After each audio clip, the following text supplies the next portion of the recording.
हमारी आज की कहानी का शीर्षक है खजाने की खोज।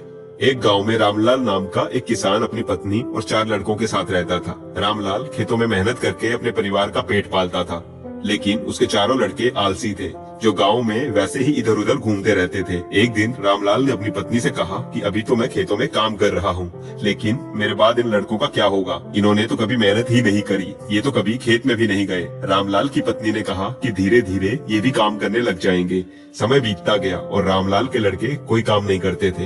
एक बार रामलाल बहुत बीमार पड़ गया। वह काफी दिनों तक बीमार ही रहा। उसने अपनी पत्नी को कहा कि वह चारों लड़कों को बुला कर लाए। उसकी पत्नी चारों लड़कों को बुला कर लाई। रामलाल ने कहा, लगता है कि अब मैं ज्यादा दिनों तक जिंदा नहीं रहूंगा। रामलाल को चिंता थी कि उसके जाने के बाद उसके बेटों का क्या होगा, इसलिए उसने अपने बेटों से कहा कि मैंने अपने जीवन में जो कुछ भी कमाया है वह खजाना अपने खेतों के नीचे दबा रखा है। मेरे बाद उसमें से खजाना निकालकर आपस में बांट लेना। यह बात सुनकर चारों लड़के खुश हो गए। कुछ समय बाद रामलाल की मृत्यु हो गई। रामलाल की मृत्यु के कुछ दिनों बाद उसके लड़के खेत में दबा खजाना निकालने गए। उन्होंने सुबह से लेकर शाम तक सारा खेत खोद दिया, लेकिन उनको कोई भी खजाना नजर नहीं आया।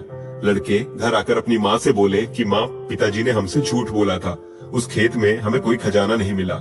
उसकी माँ ने बताया कि तुम्हारे पिताजी ने जीवन में यही घर और खेत ही कमाया है, लेकिन अब तुमने खेत खोद ही दिया है तो उसमें बीज भी बो दो। इसके बाद लड़कों ने बीज बोए और माँ के कहे अनुसार उसमें पानी देते गए।